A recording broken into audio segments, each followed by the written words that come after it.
जी आज माता शीतला के चरणों में आपने प्रत्याशी होने के बाद क्या आपने मांगा माता से? माँ बाप के सामने कुछ मांगना नहीं पड़ता है, खाली अपनी श्रद्धा व्यक्त करनी होती है। कल शाम को मैं वाराणसी में बाबा भोलेनाथ के नगरी में शयन आरती में दर्शन किया। आज सुबह संकट मोचन में हनुमान जी के दर्शन किए, फिर दुर्गा कुंड में माँ दुर्गा के दर्शन किए और जौनपुर में आते ही सबसे पहले हमारे सब जो साथ में जिलाध्यक्ष पुष्पराज सिंह जी, इस नगर के विधायक और उत्तर प्रदेश सरकार के सम्मानीय मंत्री गिरीश यादव जी, हमारे सुशील मिश्रा जी, ओम प्रकाश जी और डॉक्टर उदय सिंह जो अभी विधायक थे यहीं कहीं होंगे। हम सब लोगों ने दर्शन करने मांगना, मैंने कहा कि माँ बाप के साथ मांगना नहीं पड़ता है, खाली श्रद्धा व्यक्त जाती है। रणनीति क्या रहेगी पिछली हार और इस बार जीत के लिए? एक तो प्रधानमंत्री की योजना, उत्तर प्रदेश सरकार द्वारा और केंद्र सरकार द्वारा जो उत्तर प्रदेश का विकास हुआ है, हम सिपाही बन के सब भारतीय जनता पार्टी को हम लोग जन जन तक पहुँचाने का प्रयास करेंगे।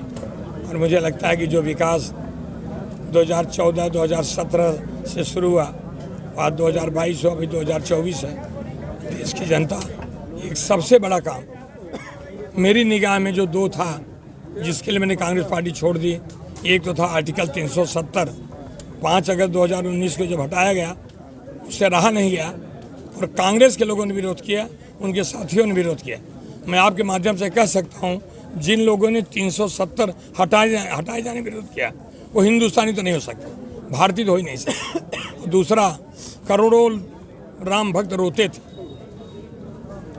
और मेरी धर्मपंथी की बात करूं तो भगवान राम के लिए मुझे कई बार कहती थी, इस पार्टी में कब तक काम करो जो भगवान राम मंदिर नहीं बनने दे रहा है। तो मैं कुछ जवाब मेरे पास नहीं होता था, लेकिन आज वो सारे लोग जो रोते थे, सोच नहीं पाते थे कि प्रभु रामचंद्र की प्राण प्रतिष्ठा होगी, उनकी जन्मभूमि मंदिर बन जाएगा, वो साकार हुआ।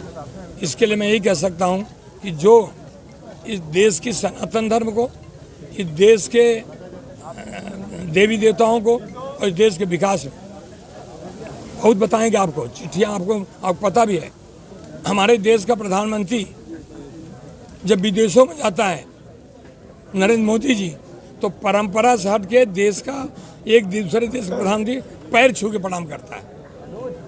दुनिया का सबसे बड़ा शक्तिशाली देश अमेरिका, उसका राष्ट्रपति जो बाइडेन कहता है, मोदी जी एक सेल्फी दे दो, आप कितने पॉपुलर हैं, हमारे यहाँ आपको मिलने के लिए तरस रहे हैं। इतना बड़ा सम्मान जो 140 करोड़ जनता वाला भारत देश को मिला है, तो मुझे लगता है कि उनके संदेश लेकर के हम लोगों के पास जाएंगे। की साइकिल पर राहुल जी भी अब सवार हो गए हैं, जिस पार्टी से आप आए हैं भाजपा में। अब जिस पार्टी में मैं रहा उसके बारे में कहना नहीं है। एक शब्द है लीडर, जो लीड करता है वो लीडर होता है।